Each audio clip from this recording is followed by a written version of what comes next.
So, on this week's episode of 90 Day Fiance, Shaeeda decides to go to a lawyer with the prenup that Bilal wants her to sign. The lawyer tells her that it 100% favors Bilal, but the way that she or they decide to level that playing field, baffling. I'm baffled. That's what I want to talk about today.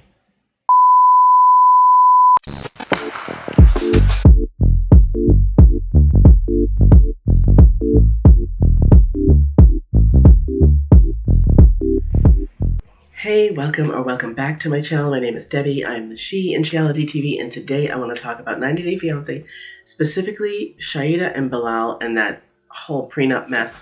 Don't come at me, but I gotta say this.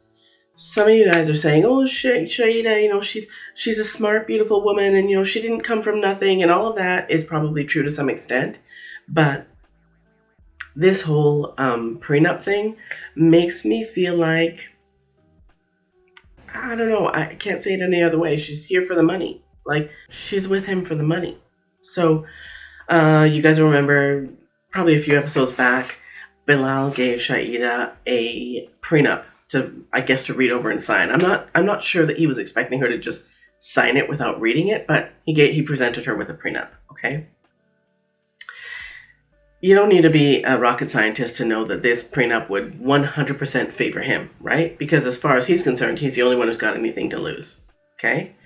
So he gives her the prenup. I guess she took it to a lawyer back home that is a family friend and, has her best interests at heart. And the lawyer tells her that, yes, the prenup does 100% favor Bilal, but, come on.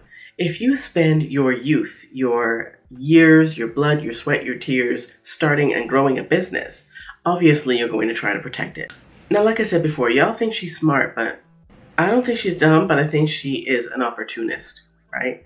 Because the way that they come up with, she and her lawyer come up with, to level this playing field and make it a little less in Bilal's favor, is for Bilal to give her money to start her own business and brand, and that would belong to her 100%.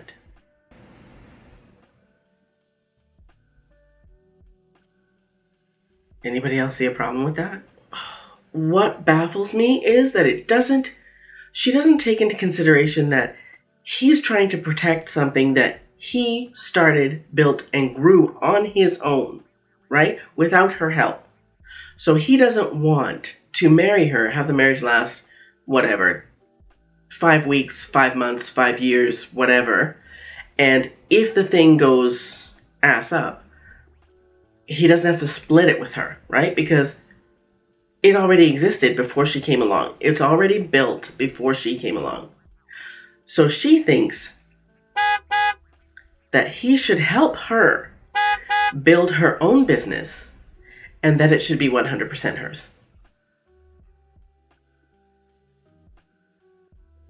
I don't know who told her that this made sense, but no, that's not how shit works. Now, on the flip, if they get married and word in the wind is that they're already married, fair enough. Let's say they get married. She spends what's left of her youthful years having and raising a family for him, right? Or for them, right? And because she's doing all of that, she doesn't get to start her own business. Her business is raising the family, right? Once those kids are grown, if she decides, you know what, I'm ready now. I want to start that business now. That is the time that she should say, you know what? I had your kids and raised your family while you continue to grow your business. I feel like now you owe me, right? Because if I didn't have these kids and wasn't raising this family, I would have started my own business and I would have grown it and I would have had something for myself. But because now I didn't do that and you kept growing your business, now I got to start from scratch, right? In that example, I think it's fair that she asked that. But to ask for that right out of the gate, you ain't even married yet. And she wants him to fund a business for her. Why didn't she just ask for the money then? Like, do you know what I mean? Everybody's all, oh, well, she didn't come from nothing. She left everything she had in Trinidad. Listen, I don't know about you guys, but she didn't have a business in Trinidad because she never mentions I sold my business or I left my business or whatever, right? She might be a yoga instructor, but she never says, I had a business in Trinidad that I left to come here, right? And if she had a business in Trinidad that she left to come to the US, why wouldn't she just have sold it, right? I'm going by what they say, not by what we're supposed to assume. She didn't come with any money, right? Or she didn't come with enough money to start her own business. So that whole, oh, I was well known and I left everything I had in Trinidad. okay, but she didn't leave enough money to start a business, or she would have brought it with her. She didn't leave a business. So when people say, oh, I left everything I had in my home country to come here to be with you, it's because you wanted something that you felt was more valuable than staying in your own country. So to, I don't know if the word I'm looking for is blame, but it's the only word I can think of right now. Or to put the onus of her coming to the US and leaving everything she had behind to be with him. Yeah, no, I'm sorry, that's not fair.